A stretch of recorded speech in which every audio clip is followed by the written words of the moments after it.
और दूसरे का नाम था मनोज। कौन कौन से दो फ्रेंड? मनोज। दोनों में बड़ी पक्की मित्रता थी, एक साथ रहना, एक साथ सब कुछ करना, लेकिन उनकी आदतें अलग अलग थी। विनोद क्या करता था? सुबह जल्दी से उठना है, जल्दी से सुबह के काम करना, नहाना धोना, नाश्ता करना और बढ़िया से फिर चले जाना स्कूल, पढ़ाई समय से करना, समय से लौट के आके खेलना भी और समय से पढ़ना भी। उसके पास समय बचता था तो अपने दोस्तों से बात करता था, घर में माँ बाप दादा दादी सब लोग होते ना, उनसे सबसे खूब बात करता था आराम से और बहुत अच्छे से रहता था। अब जो मनोज क्या करता था? मनोज थोड़ा आलसी था, वो देर से उठता था। उसके जब देर से उठा तो हड़बड़ में स्कूल जा रहा, पता चला स्कूल की देर हो गई, वो घर में ही रह गया। खाना देर से खाना, कोई काम समय पे करना पढ़ना ना, तो क्या हुआ धीरे धीरे वो पढ़ाई में भी पिछड़ता गया। समय से काम नहीं हुआ। तुम लोग देखो जितने बच्चे सुबह जल्दी उठते, नहा धो लेते, बढ़िया से आ जाते स्कूल, उनका देखो काम हो जाता समय से, अपना काम दिया हुआ पूरा कर लिया, याद कर लिया, उनके पास टाइम बच गया, वो खेल भी आए तो उन्होंने बातें भी कर ली, अपना मनोरंजन भी कर लिया।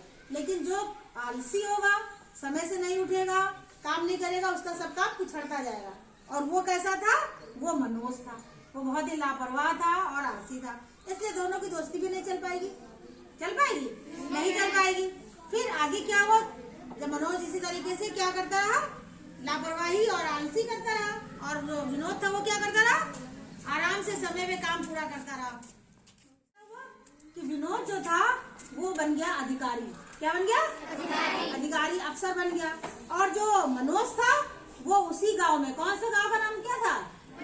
मनोज। उसी गांव में वो ईंट ढोने का काम करने लगा। क्या काम करने लगा? ईंट ढोने का। तो इस कहानी से हमें क्या शिक्षा मिलती है? बताओ, कौन बताएगा जल्दी से? हाँ, खड़े तो बताओ। मैम, समय से उठना चाहिए, सारे काम सही समय पर करना चाहिए। बहुत बढ़िया। अब इसका अगला प्रश्न है कि मनोज और विनोद में क्या अंतर था? मनोज और विनोद में अंतर बताओ। हाँ बताओ।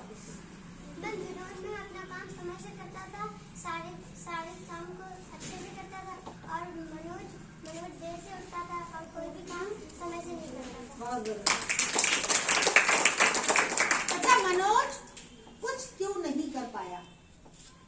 क्योंकि वो आलसी था। क्यों नहीं कर पाया? क्योंकि वो आलसी था, इसलिए कुछ नहीं। हाँ, आलसी था, लापरवाह था। बहुत बढ़िया। अब एक प्रश्न है, ध्यान से सुनो, बताओ समय प्रबंधन क्यों जरूरी है? क्यों जरूरी है समय प्रबंधन? बताओ जल्दी से, कौन बताएगा?